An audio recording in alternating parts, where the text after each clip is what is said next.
Please tell me your first and last name and spell it for me. Rand Champion, RandChampion. I said, well, actually tell us what's your title. Communications Director for the Department of Corrections. I've been talking to you quite a bit, Yeah. and I said to you just a while ago that I can sense the frustration. Tell me about that. I mean, the longer this goes on, there is a building sense of frustration, just wanting to bring this to an end, wanting to make sure that, the community is safe and that this, dangerous inmate is brought in and be worried about. So, it has been a very, like we mentioned yesterday, a very collaborative effort with a lot of agencies. And we're incredibly grateful to all those agencies for helping out.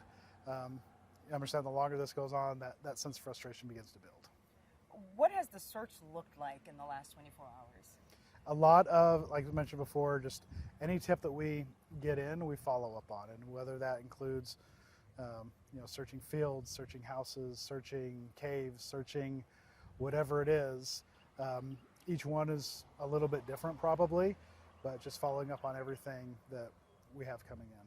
I'm sure in the back of your mind you have the knowledge that this is someone who worked in law enforcement for years. He's probably been in situations where he has to look for people, and that he probably knows some of your tactics. How are you handling that? Sure. I mean, that's been a challenge and a thought from day one, is knowing that this isn't some inmates, if they escape, don't have that background and don't know maybe how these officers work.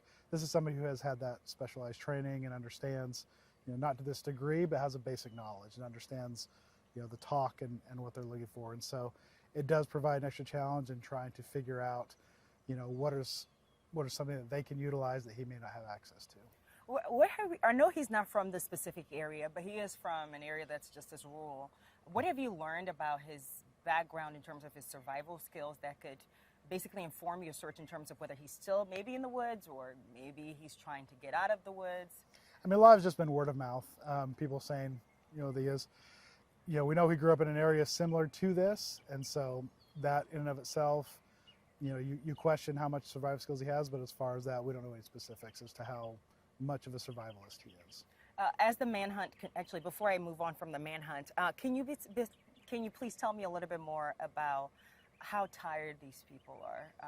You have hundreds of people who are on foot, using dogs, on horses, ATVs, and things like that. Just tell us the toll that this is taking on them. Sure. I mean, there's that exhaustion. That's part of we've been very cognizant to make sure that we are rotating teams in and out, giving teams that have come in and searched, give them time to rest, bring in new legs and all that, and then having a good rotation schedule to keep people fresh and also not to burn people out. You've heard this a few times because some of us covered the New Orleans escape as well.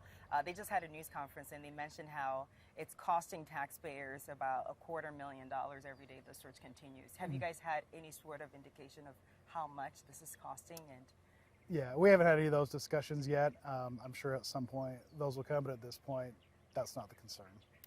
Let's talk a little bit about the escape. I know that is under investigation. There are no employees at this point who have been placed under maybe suspended or have any kind of disciplinary action against them. But you mentioned yesterday that there is a verification process, and that is supposed to have happened. So is there a reason why no one has been suspended pending an investigation just yet? I just know that the internal investigation is still ongoing. Doing a lot of interviews internally, and so I'm sure when the appropriate time is here, then actions will be taken. You also mentioned that he worked in the kitchen. Hardin worked in the kitchen. Can you tell us a little bit about the kitchen shift and what that looks like? Yeah, I mean, the kitchen shift is, one of the things about these prisons is we're very self-sustaining. Everything that we do is done inside these walls, and so, this facility has close to 1,000 inmates, which means you have to feed 1,000 inmates 3 times a day. So it's an ongoing process for the kitchen. So, he did work in there, and that's pretty much how that shift goes in there. So on the day of the escape, he was working the kitchen shift. Yes, we have confirmed that he was working his job the day of the escape. While they're working those shifts, specifically the kitchen shift, are there guards that are watching them, or how does that? Yeah, there's always constant supervision while they're in those shifts. So. All right. physically and also via video monitor? Yeah. Or Yes, ma'am. okay. And have you heard anything about if they saw him linger off, going somewhere, or has any of that come forward? That's still part of that internal investigation we're looking into. Okay. And then as far as visitations, Yeah. he's having a field day with you. Welcome to Northern Arkansas. As far as the visitations, they happen on weekends and holidays. Sunday was a visitation day, but he hasn't had a visit in a little bit. As far as we can tell, he had no scheduled visitations on Sunday, and it's been according to our records, it's been a while since he's had a visitation. You've alerted his family members, his friends as well, but are you also monitoring their movements to make sure they're not in contact with him? I'm sure that's happening. We've been in contact with law enforcement in that area and letting them kind of take the charge with that. We're now day 5 into the search. There are still multiple checkpoints. We're going through them just like everyone else.